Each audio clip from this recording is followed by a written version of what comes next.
Peralta Community College District 2023 Chancellor Finalist Public Forums. I am Dr. David M. Johnson, President of Merritt College, and I'll be moderating today's forums. I'd like to thank those of you who are joining us today, both in person and online. And I also want to thank those who will review the recording of this forum. Finally, thank you all for making the time to hear from our finalists for the Peralta Chancellor position. I also want to show some appreciation for the staff of Marketing, Communication, and Public Relations Services, IT, and HR. It takes a team along with our Chancellor's Office. I'll be calling them magicians so far today. Sasha, Amiri, Nair, and Tashetta Henry, as well as our dedicated screening committee members whose combined work have made these forums possible. Now let's get to it. Here's the format that we're going to be following for today. I'll be asking each finalist 12 questions developed from those submitted by Peralta employees and community members. There were more questions submitted than could be answered in the time allowed. So a set of questions that reflect key themes from all the questions were selected. To ensure the integrity of the search process and an equitable experience for all finalists, I'm going to ask each finalist the same questions, and each will have a total of 45 minutes to respond. We will let our finalists know when they have 10 minutes left or when they have reached the last question, whichever comes first. Recordings of each forum will be available online on the Peralta Chancellor Search website and that's going to happen by the end of the forum today. And you may submit your feedback using the link, let me get it right, on each finalist's webpage until noon this Saturday, October 28th. And now that we've taken care of all the logistics, let's introduce our next finalist, Dr. Rudy Besikof. Come on, Rudy.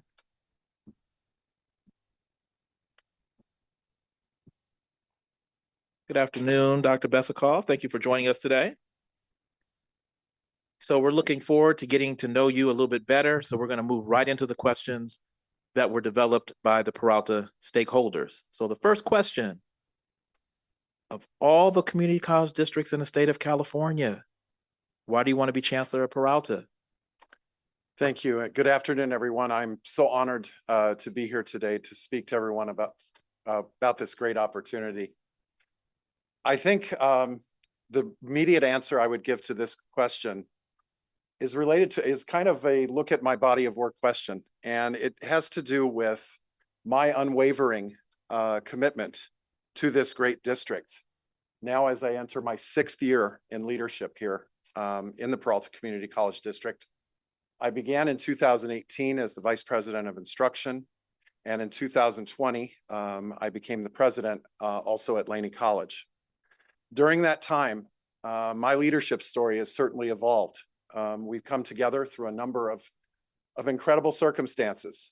First becoming a president in the midst of a global pandemic, kind of being that Zoom president, if you will, getting things started. Going through not only as a college president, but previously in the role of accreditation liaison officer and then CEO, working with my college and with the district so that our college and our 4 colleges could be reaffirmed for accreditation. We've also seen a number of other things along the way: budget challenges, enrollment challenges that twice we've turned around in my own case at Laney College and in our district. And with a number of those things, the future looks bright. Enrollment is now up the last year and this year. And I certainly hope that will happen next year so that we can have 3 years of rising enrollment as we move forward. But what has really endeared me to this district has been the last 2 years and just some incredible efforts that began with a simple conversation that spread to stakeholders at Laney: faculty members, classified professionals, fellow administrators, about free college, about addressing student basic needs. The enrollment turnarounds that we've seen have been incredible. The retention that we've seen throughout the semesters improved. The persistence from a fall to a spring has improved. This is an incredible story that is still being told. And as we've gone through in the efforts, initially the 4 colleges, we kind of had our own niches with it, but we've come together to have such initiatives.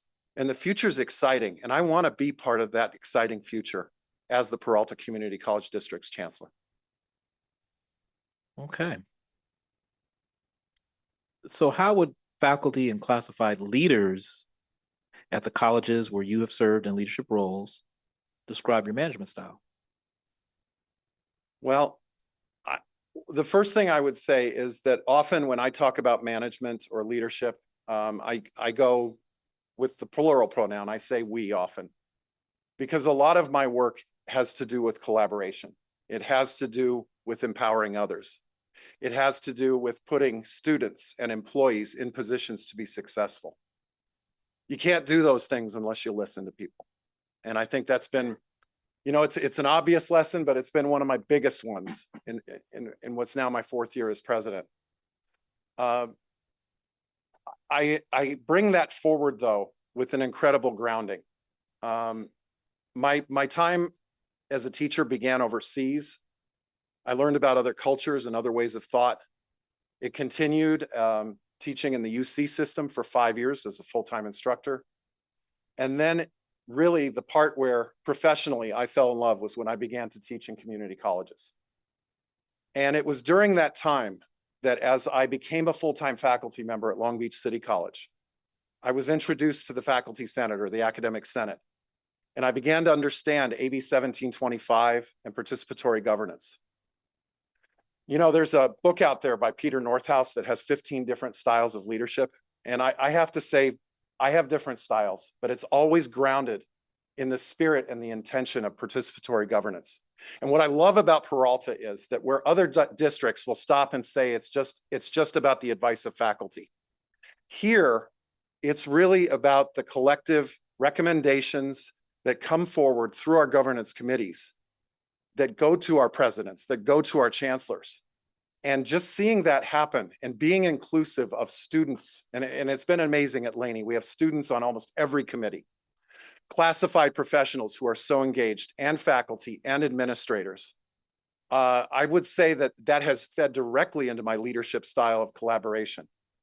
I listen, I empower, and I celebrate the accomplishments of others, because leadership to me is doing whatever work is necessary to get the job done to serve students, but then giving credit to others who definitely deserve it. Peralta Administrative Procedure 2511 obligates, quote, the board, chancellor, and college presidents and their management teams to consult collegially and rely primarily on the academic senates and all academic and professional matters set out in Title V. How would this requirement affect your approach to managing the district? Well, I would say if the word affect means change, it wouldn't change it at all. It's really how I'm grounded and how I got started. My first district where I served as a dean was actually a mutually agreed district. But since then, every district I've worked in has been rely primarily.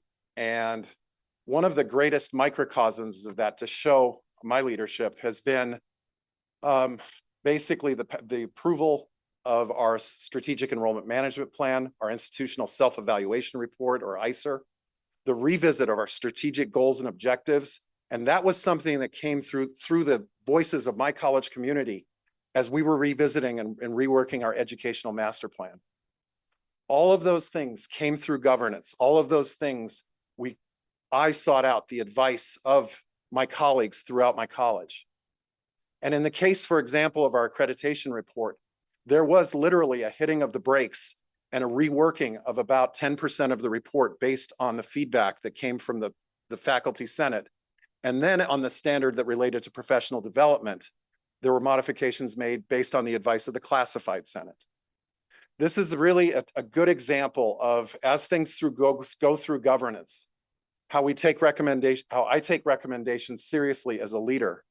And as our policies dictate, as a rely primarily district, it's something I continue to not only espouse, but embrace.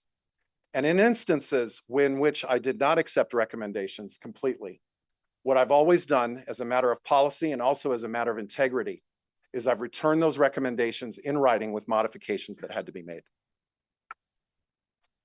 Okay, question number 4. So the chancellor is the board's only direct report.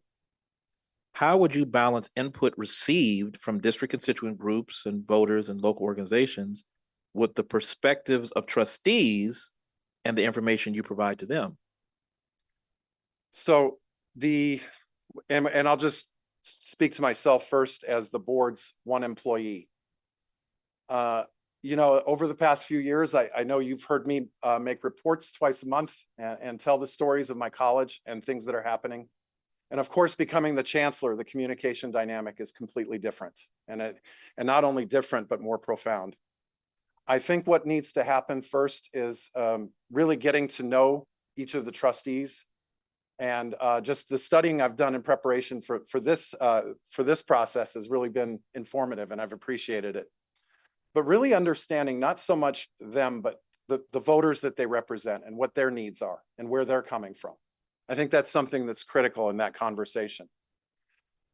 For years and years, as a faculty member and then a student, I know that a faculty member and then an administrator, I know that in times of difficulty or confusion, you always get back to your compass of what are the common ground principles? What's best for students?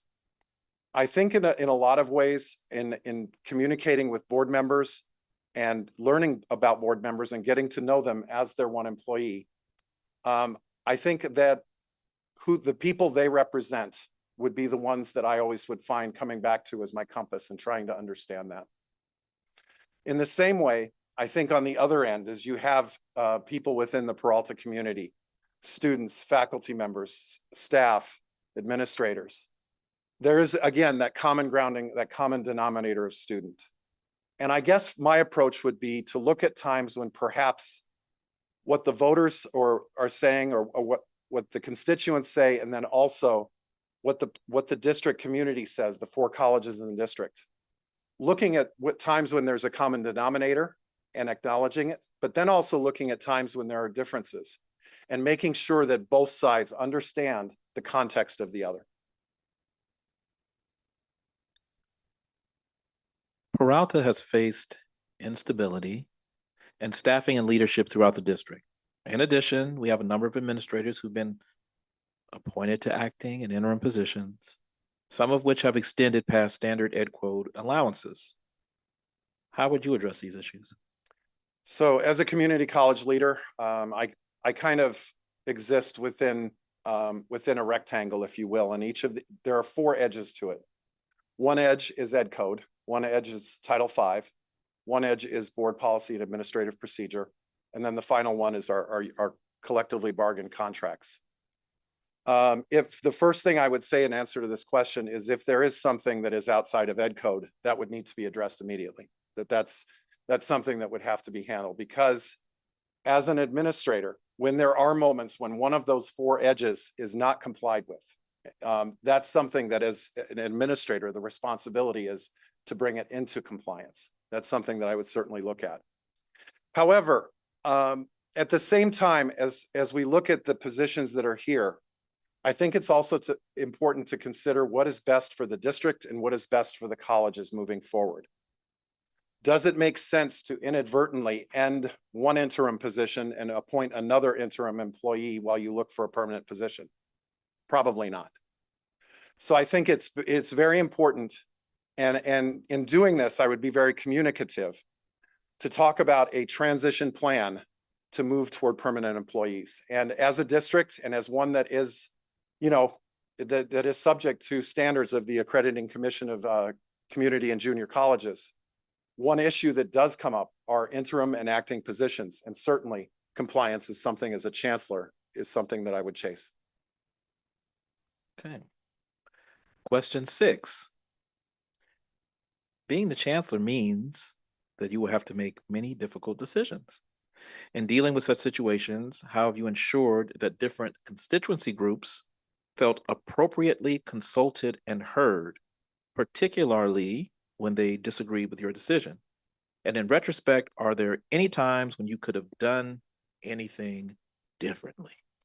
Well, I think a good leader is always reflective after something happens. And I have yet to find a situation where I said, you know what, I did it perfectly. I know there is a lot of debrief on my part personally or within a team. If you've worked on my team at Laney, after any sort of campus emergency, you know what happens is I immediately call a debrief and talk about what we did right and what we could have done better. I think that often my approach has been, and again, strategic enrollment management plan approval, accreditation report approval, strategic goals and objectives approvals, taking those through participatory governance. My highest committee at my college is the college council. And when I've initiated something or brought something forward to be approved, I always tell the story of where I vetted it and where it went through participatory governance. And if I can't tell that story, I have failed as a leader. I have to be able to show that I was consultative. On a couple books that I have a little sentence, am I being consultative enough? That's how important this is to me. And it's important. And one of the things that I do when I initiate ideas is I use the word proposal when I bring things forward. And another thing when I vet ideas and things through governance is I often say the expression, this is in pencil right now, in terms of welcoming others' input. And I invite you to talk to anybody on my campus community who's worked with me on these as we vetted them. But you know what, as chancellor, I've been thinking about this, and there is something here that's complicated. And I think back to, you know, some frustration that was expressed over the passage of the last budget. And I don't think it was a problem necessarily of lack of consultation. I think it was more a question of timing. Does your system work?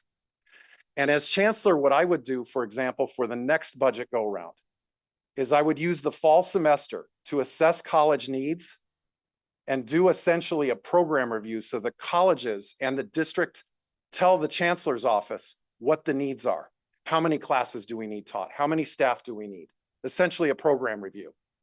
Because you have to plan, you can't react, especially when you have a budget that exceeds $160 million. So for the fall, I would do planning, okay? And that would involve our governance groups and our program review processes. For the spring, I would do what's called RR1, 2, and RR3. By RRR, I mean release of the budget, reaction time by constituent groups, and revise. An opportunity for our constituent groups, as well as our finance office and our colleagues to weigh in on the budget and what it needs to look like and changes that we need. There's always that opportunity between January and May to look for contingencies that might come in the May revise. 4 months is a lot of time to help us get ready for those. Now, this is an idea and this is a proposal that I will bring to our governance groups. So when we get to RR2 and the May revise comes, we can talk about it and we can put those contingencies into place. And then if necessary, talk about how over the space of the summer, we can consult collegially so that when we get to September or RR3, there are no summer surprises. Okay. Workflow and business processes at Peralta do not always adhere to best practices. This has had a detrimental impact on our relations with vendors and on our individual and collective productivity. What aspects of your experiences can you bring to address these challenges for a multi-college district? Thank you for the question. Throughout my time, especially in senior management as a vice president and then a president, there have been moments where we look at how we're organized and what we're doing in terms of our practices and our processes and things that we can do to make them better. You know, I reflect back, probably the first one that comes to mind is some work that we did with distance education approval that I had as a Chief Instructional Officer. And obviously that's in the area of curriculum. Later, we looked at registration processes and things like that. And then those are some other practices that have continued. And I think a lot of the time, what you need to do, and it's kind of what I was talking about with governance earlier, you don't wait until the fire has started to figure out your path out of the building. You do it before that. And I think during times when things are, and maybe this doesn't exist too much in community college, calm, I think those are times to look at your systems and evaluate them. Are they set up to put people in a position to succeed? There are some changes that I think I would look at if I were to be the chancellor of this district. First of all, human resources is one of the lifebloods of any community college or any community college district. And that is an area as much as anywhere personal attention is needed. And I would look at the idea of personnel offices on each campus so that people are on site to support. A number of our processes have been, during this time, they've been vetted through legal. And of course, when you sign a contract, and I take my potential responsibility as a signature authority very seriously. Legal review is important. But as a matter of time and process, our district needs to bring back general legal counsel. That's something that's critical. And as I look out today, I see our students here. And, I wonder, do you have the experience of shopping online when you register for classes or waiting at the DMV? I hope it's closer to shopping online, frankly. We need to move in that direction. That's something that's very important. And a lot of our energy needs to go to that first point of input for all of you students, our admissions and records offices. We need to look at strengthening them, and we need to look at structuring them so that as a district, we can move our organization where demand is the highest, leveraging people that are in the district office, but also leveraging clerical or admissions and records professionals at the campuses as well. This is something that is going to take a lot of innovation and discussion and context, and it all begins with listening, which I will do as chancellor. Which brings us to question 8. So like many districts, Peralta faces major budget challenges. Layoffs and class reductions are strategies often considered when budget reductions are required. What is your approach to budget reduction, and how do layoffs and class reduction fit into that approach? Okay, I'm going to start answering this question by not answering the question for a second. The last 2 years, we've experienced enrollment growth. We have to reach a third. Okay, to me, this is almost at the level of a state of emergency for our district. Okay, because after next year, when we go to 25-26, hold harmless ends, and we will no longer be funded at 17,000 plus FTES. However, it is much easier for people in the state, and I've gotten this experience from my interactions with community leaders, civic leaders, even state leaders in our government. It is much easier to hear the story and support if it's a story of a rising star rather than a falling spear. We need 3 consecutive years of enrollment growth. That is our imperative if I am fortunate enough to become chancellor. Now, to go back to this question, again, I think that what we need to look at is we need to look at who benefits from the experience of community college. And that's really our students. And we have to have discussions about our budget and our planning and our program reviews. And we have to stay true to our plans, even in times of reduction. If those plans are solid, at least we have a direction or a map to go when making difficult decisions.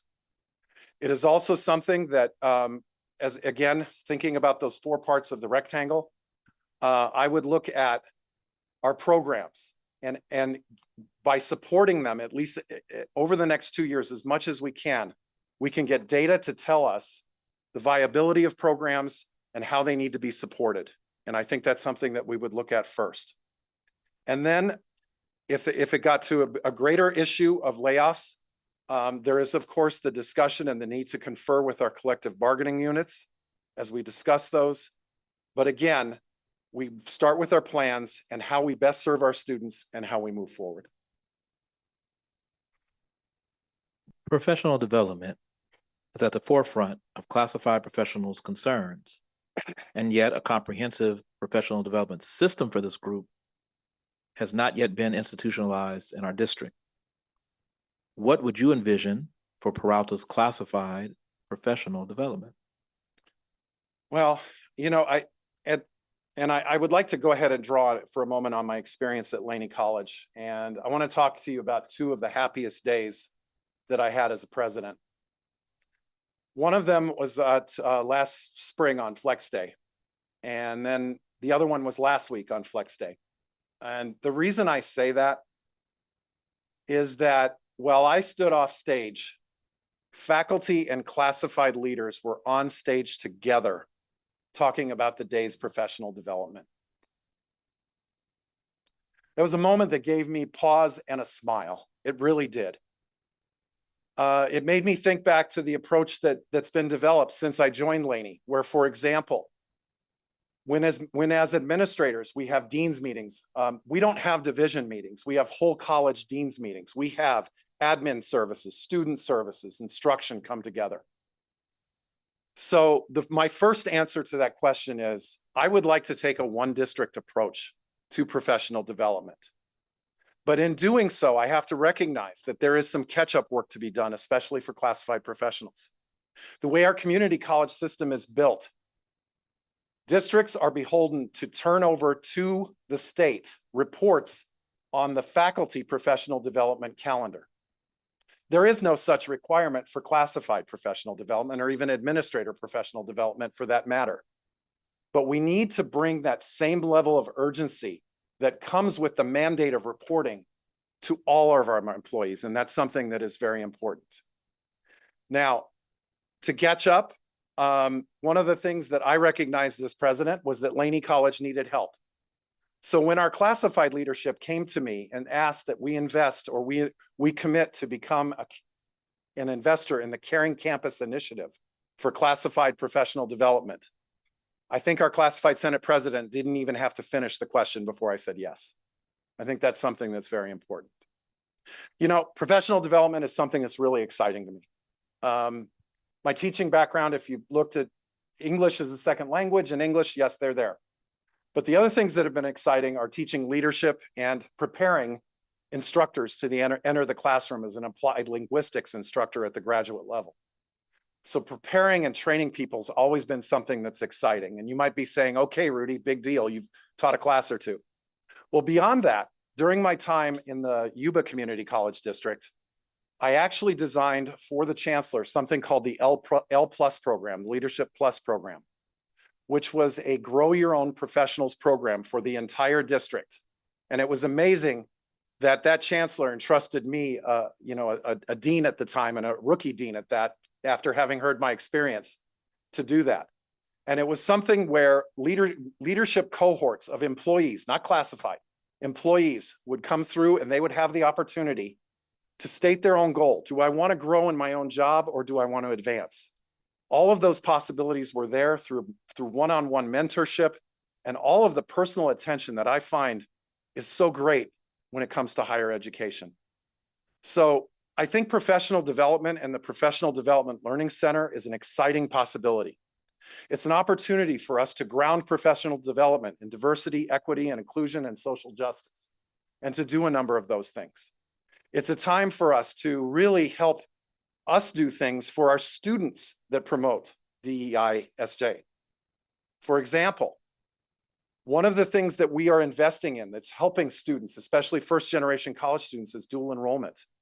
Having professional development that meets our dual enrolled students where they are, not only in terms of classes, but also services, would be incredible. So I guess the classified professional development question was one that got me pretty excited, and one in which I would absolutely look forward to engaging so many professionals if I am fortunate enough to become your chancellor. As is sometimes the case in multi-college districts, the district office is often seen as more of a hindrance than a help to the colleges. If you become our chancellor, how would you work to change this dynamic? Again, I think one of the things that we need to look at is how do we come together? You know, my experience when I started as president and also as vice president in this district, and this is what keeps me in this district, is the lateral collaboration that I have been so fortunate to experience from fellow vice presidents as a vice president of instruction and from fellow presidents as I became a college president. You know, it was sad when in 2018, I was actually sitting over there waiting for a meeting, and there was something going on, and it was a party, and a lot of the discussion was about us and them. And I think we need to battle that.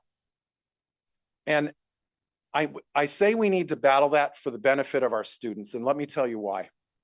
Last night in the board meeting, I read an enrollment report, and I basically said that we had 750 more students than the previous year, and that 1,500 more seats were filled than the previous year. When I pulled that same data for the whole district, it wasn't doubling that number. It was double and a half, which means that if we look just at our colleges, our students on average take 2 classes. But if we look at our district as a whole, our students on average actually take 2.5 classes. What does that mean? That means our students need us to come together. Our students need us to work together. Our students need us to collaborate. And this is why, as we've discussed, fall is free and spring is free over the last 3 semesters, coming together and discussing it as 4 colleges has been incredible. But even more incredible than that has been involving the district finance office in looking at how we handle the financial aid and the applications that come, especially when a campus like Laney experiences 58% more. It's also coming together with other offices, including facilities and others. But it's really bringing in that concept of a partnership and having it be there first as an ethos. The second thing I would say is, and I know I said this in a previous question, I think we need to look at our organizational chart a little bit. Okay, and I think Zoom has actually exacerbated this to some degree. Where is it in our district services where when we support the colleges, where is it that we actually need to be on site? Okay, where are those points where having a personnel office would perhaps alleviate some of the wait time for things? I think those are questions that we need to look to have. And I think especially going back to my example of admissions and records and enrollment services and financial aid, having us come together as a district will stop to a great degree the conversation of district college. And that is something that as a vice president at Laney College, as a president at Laney College, and hopefully as the chancellor of the Peralta Community College District, I hope that we can model as a behavior to our communities that together we are stronger. Question 11. Please share your views on the following regarding communication with the district and community.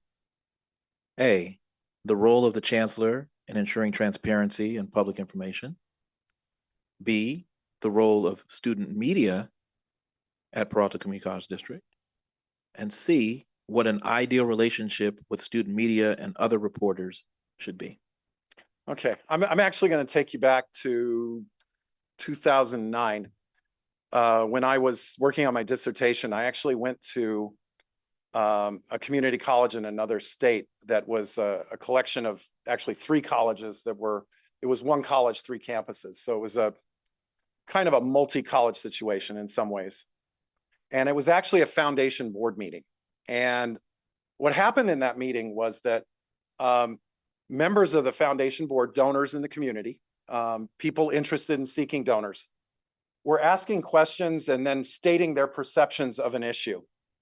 And it was kind of a lot of very interested chatter about things and discussion that was starting to go, kind of in a one way. And I remember that particular college president, who was a multi-college president, raised her hand and basically said, "This is the situation and here are the facts." And then all of a sudden, that meeting, everybody was on the same page and they were able to move forward. I think that one of the roles of this position, as is the role of the president at times, is to provide clarification or guidance on things. And often at times, especially using resources such as fellow leaders or the public relations office or those things, putting out that message as kind of that statement on things, especially when there's clarification needed or guidance needed.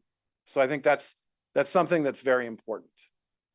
When it comes to obviously the role of a chancellor, being very upfront about information with your constituent groups, with the people you lead, but also your employers, the board, is something that's very important. Those of you who've hung around me spent time with me have heard me say a lot of things. I have my kind of Rudyisms. But one thing I don't think you get to hear me say too often is, I'm going to be transparent. To me, that should be a given. To me, that should be something I don't have to say. All right. And if I do, then I have a problem. So I would say that much of it. Now, beyond that, of course, you have things, for example, collective bargaining, employee matters, things that are highly confidential. And I also think it's incumbent on the chancellor to honor that and then also to model it to other leaders throughout the district. So now to the second part of the question, student media and its role. You know, and again, this was just high school, okay? So I'm going to admit that, so you all have one up on me, okay? But I had the privilege for 3 years of being a high school journalist. I got to interview somebody who went on to become the head coach of the Dallas Cowboys. And I got to interview my high school's oldest alumnus, who was 110, and just had a lot of really cool experiences. And even though I didn't know anything about the stock market, I still interviewed a stockbroker. All right. So I did a lot of that stuff. And even then, I understood that my role as a student journalist was to get the truth, not the stuff I liked, not how I felt, but the 5WH, and to start there. And you know what? I think whether it's our oversight boards, whether it's our student journalists, they really are the conscience of our district in a lot of ways. They have the right to ask questions, okay? I stand here, I'm nothing but a steward of the taxpayers' money. That's what I am, no matter what my job is. So the student media, of course, if there are questions or if there are stories, that's a responsibility, not just as a student journalist, but as a journalist, okay? So the ideal relationship, I think, would be one in which there is an open line of communication, okay? And I would also say this with, you know, as a community college leader, often with groups such as senates, student governments, unions, having that open line, that open relationship where if there's a question, you know where to go. I think that's something that's very important, okay? And again, it's kind of that analogy I gave of not building your path out of a building while the building is on fire, but doing it in preventative, proactive fashion. And I think that's something that's very important. And it's a relationship I would look forward to if I am the successful candidate. Okay, so this concludes our prepared forum questions, but you see you have some time left. So at this time, we invite you to offer any final comments you wish to make in support of your candidacy to become our chancellor. You know, I'd first like to say thank you for this opportunity to speak to the community today. And I know, in addition to the many colleagues behind me and here in the boardroom, there are many joining on Zoom today. And along the way, I just want to thank the many people, and it's almost moving, who have reached out to me to say good luck or knock them dead or one of those things, and it's been a privilege. You know, I've talked a little bit about my vision as a chancellor. I've talked about student success. I don't think it's any secret that I think we need to continue tackling the issues of the cost of college and the true cost of college. In other words, your books and other things. I don't think it's also a secret, if you look at my leadership, that investment in guided pathways, not just saying, yeah, we'll do a study, but actually getting to the point where at Laney College, we have student success teams built around areas of interest, to demystify that 400-page catalog into 8 areas of interest where students can say, hey, what is it that I want to do with my career or my studies? I think those are important. I think along the way, our learning communities are critical. And as chancellor, I want to support those and grow them so much, whether it be great communities such as our Puente program, which has tripled since I became president, or great services like our veteran services or our SAS offices that we have. I think a lot of those things lend themselves to making a community college an academic home for students. And I think that's something that we need to have. As I look ahead, I realize there's going to be a lot of work that needs to be done if I'm the one to start this job. And as I've already said, I think our imperative is to get that third year of increasing enrollment. Also, I want to pledge as the chancellor that I will sit down and I will talk to our governance leaders about how they want to move forward and what the state of participatory governance should look like in Peralta. I think it's an open discussion we need to have. And I hope my example about how I would approach the budget and the challenges of the budget calendar show that I'm open to innovation. Also, our students coming to college is important, but accessing college is important too. I want to make sure that the systems, again, look more like something you do when you're buying something online as opposed to when you're waiting for something online. And I think that's important. But the greatest imperative that we have right now for our district, and it was voiced last night as well, is we need to look at our facilities. Our employees deserve better. Our students deserve better. We all deserve better. We need to take a look at those. And I know we've come out of a time now when the Division of the State Architect's Office has started to clear projects or clear things for us. We need to leverage this time and we need to move forward.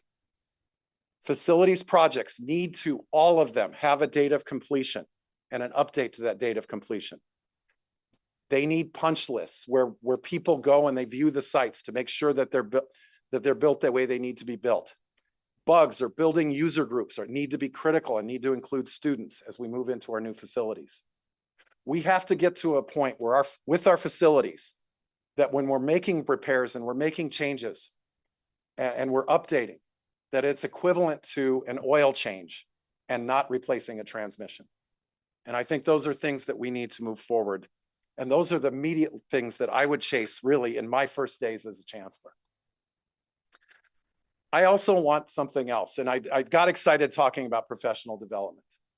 I want to see a day, and again, AB 1725, participatory governance, you know, the fact that we really try to be inclusive here as a district with faculty, classified professionals, union leaders.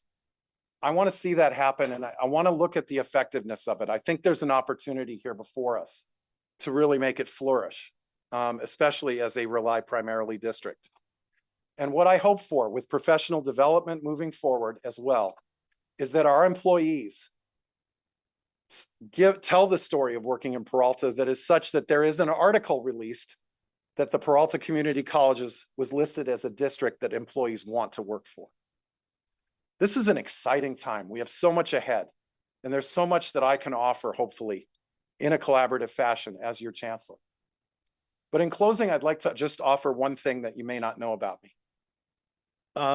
Back in 2010, I graduated from the UCLA with my doctoral degree and my dissertation, which was the role of the community college president or leader in fundraising, was a great study and one for which I was fortunate to win the Outstanding Dissertation Award.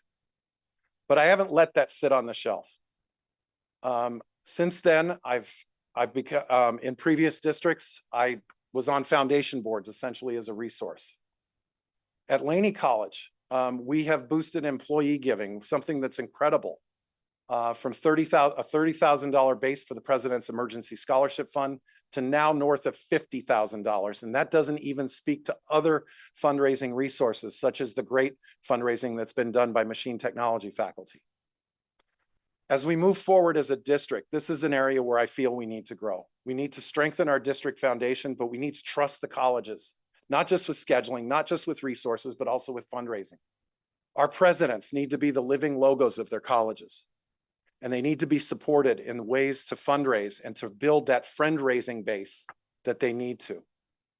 Because there are so many people in this community to whom I've told the story of free college that get excited about Peralta, get excited about our 4 colleges. The future is exciting and there are great stories to tell. And as the chancellor, I would like to be the one who leads this district into our next frontiers. Thank you. All right, Dr. Besikof. Thank you again for your time and willingness to share with our community. Just to close out, I want to remind our audience members that your feedback has been requested and will be reviewed by our Board of Trustees as a key component in their decision-making process. Please take the time to submit your feedback form using the link for each finalist on the website, www.peralta.edu, and go to the Chancellor's Search link to access the webpage. where you can enter feedback for each finalist. Our next forum with Dr. Tamil Gilkerson will start at 3:30. Thank you so much.